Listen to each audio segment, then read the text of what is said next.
जी हाँ दोस्तों, आप लोग मेरे वीडियो के थंबनेल पे एकदम सही पढ़ पा रहे, जो वीडियो को पोस्टर देख पा रहे उस पर सही पढ़ पा रहे। जिसके पास एक बैंक रहता है उसके खाता में KYC क्यों नहीं लगता है।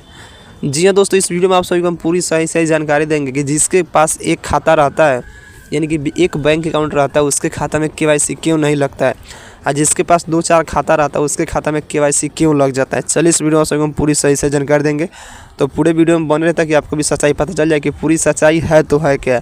तो चलिए दोस्तों फाइनली वीडियो को स्टार्ट ही करते हैं। देखिए दोस्तों, आप सभी को हम बता दें, देखिए दोस्तों, जो जिसके पास एक खाता रहता है उसके खाता में KYC क्यों नहीं लगता है। देखिए दोस्तों, पहले एक खाता की हम बात कर लें। देखिए दोस्तों, जिसके पास भी एक खाता रहता है तो बैंक बोलता है कि साल में आपको कम से कम 2 बार पैसा निकालना है। ठीक है, अपने खाता से 2 बार पैसा निकाल लेना है। तो दोस्तों, जिसके पास खाता होगा, जिसने खाता खुलवाया होगा, साल में 2 बार का 10-20 बार भी निकाल लेता होगा। अगर एक खाता होगा तो ठीक है, एक खाता होगा तो 10-20 बार कैसा पैसा निकाल ही लेता होगा, एक खाता होगा तो। और जिसके पास 2-3 खाता रहता है वो क्या करता है, एक खाता से क्या करता है, उसके खाता में, जैसे मान लीजिए मेरे ही घर में मेरे माँ का खाता है। ठीक है, तो मेरे माँ के खाता में क्या होता है, हरदम मतलब गैस का भी पैसा उसी में आता है। ठीक है, गैस का पैसा उसी में आता है, क्योंकि उस खाता में आधार लिंक है। जो दूसरा खाता है उसमें आधार लिंक नहीं है, तो उसी में हर चीज़ का पैसा आता है। ठीक है, अगर दूसरा जो खाता है उसमें नहीं आता है तो क्या हुआ, एक बार हमने क्या किया, उसी जो दूसरा खाता था उसको उसमें हमने क्या किया, पैसा मतलब डाल दिए और भेजे कि जाइए चेक कराइए कि आपके खाता में कहीं KYC तो नहीं लगा है। तो जैसे कि वो निकालने उनके खाता में KYC लग गया। तो क्या होता है दोस्तों, जिनके पास ज़्यादा खाता हो जाता है ना, वो क्या करते हैं, एक खाता से हमेशा लेन देन करते हैं और खाता को ऐसे ही छोड़ देते हैं।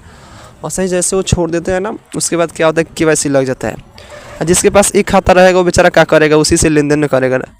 तो दोस्तों आप क्या कीजिए दोस्तों, 2 खाता मान लीजिए। देखिए 2 खाता ज़रूरी होता है। कभी काल क्या होता है, हमारे खाता कोई ऐसा काम आ जाता है, मतलब कभी काल मतलब एक और बैंक हमको ज़रूरी हो जाता है, 2-2 खाता रहना चाहिए।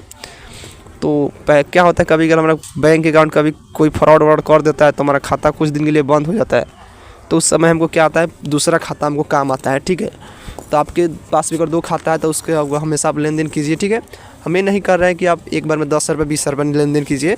जैसे दूसरा आपका खाता है तो क्या कीजिए, आप एक साल में मतलब 12 जो महीना होता है ना, आपको क्या करना है, 12 महीने में 2 से 3 बार पैसा लेन देन मतलब डाल के निकाल लेना। 10 रुपये या 20 रुपये निकाल लीजिएगा UPI से, चाहे कुछ भी से 50-100 रुपये, मतलब 2-3 दला पैसा निकाल लीजिएगा, जिससे आपके खाता में KYC नहीं लगेगा।